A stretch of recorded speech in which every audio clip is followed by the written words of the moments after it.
ажиллагааны зохион байгуулж байгаа энэ ажлын байртай мэргэжлийн чиг баримжаа олох өдрөлгийг өнөөдөр зохион байгуулж байна.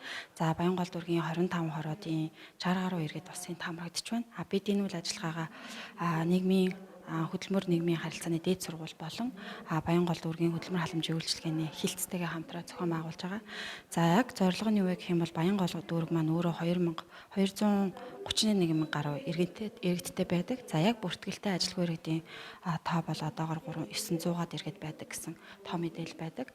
За тэгэхээр бид нар ажилгүй иргэдтэй чиглэсэн үйл ажиллагааг зохион байгуулах хэрэгтэй юм байна. Нэгт, хоёрт яг одоо ахлах ангид сурж байгаа 12 дугаар ангийн сурагчид маань бас ажил мэргэжлийнхэн чиг баримжаатай болох ёстой юм байна. Эргээд энэ нь хувь хүний төлөвшөл, хувь хүн болж хөгжихэд нь чухал үүрэгтэй учраас энэ талаарх мэдээллийг иргэдтэй өгье гэдэг зорилгоор дээрх байгууллагуудтай хамтран энэ өдрөлгийг зохион байгуулж байна.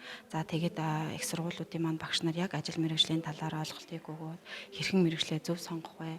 За мөн хөдөлмөр халамж үйлчилгээний хэлцээс яг одоо бүртгэлтэй байгаа ажлын байрыг танилцуулаад иргэд маань бас эндээс хүсэх юм бол шаардлагатай ажлын байраа бас олж авч болж байна. За тэгээд хүсэх юм бол бас хэрэгцээтэй мэргэжлээ ямар мэргэжил надад хэрэгтэй вэ гэдэг зүйлсээс олж авах бүрэн боломжтой ийм үйл ажиллагаа болж байгаамаа. За баярлалаа. Та бүхэнд өдрийн мэнд хүргэе. Өнөөдөр Баянгол дүүрэг иргэдийн төлөөлөгчтэй хорол бас Баянгол дүүргийн хөдөлмөр халамж үйлчилгээний хэлтээс хөдөлмөр нийгмийн харилцааны дээд сургуулийн мэргэжлийн сургалт үйлдвэрлэлийн төв хамтарсан энэ ажлын байртай мэргэжлийн чиг баримжаа олох юм өдрөлийг болж байна. За энд бол манай сургууль одоо энэ жил хүний нөөцийн туслах ажилтан нарийн бичгийн даргын албан хэрэг ажилтан гэсэн юм хоёр мэргэжлэр мэргэжлийн сургалт үйлдвэрлэлийн төвд хэлсэлт авахын энэ жил.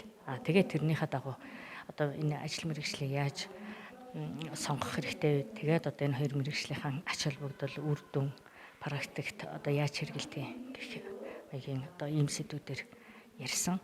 За одоо энд Баянгол дүүргийн 8 дугаар хорооны иргэд ихэвчлэн оролцож байна. Тэгээд энэ манай хувьд бол нарийн бичгийн дарга албан хэргийн ажилтан, хүний нөөцийн туслах ажилтан гэсэн 1 жилийн мэргэжлийн сургалт үйлдвэрлэлийн төвийн сургалт байдаг. Тэгээд одоо энд одоо үнэхээр ач холбогдолтой одоо орчин үед бол баримт бичиг боловсруулах, энэ архив албан эрх хөтөлтэй ажиллах асуудал бол их чухал тавигдаж байна. Тэгээ ямар ч байгууллагууд одоо баримт бичиггүй байгуулах гэж байхгүй.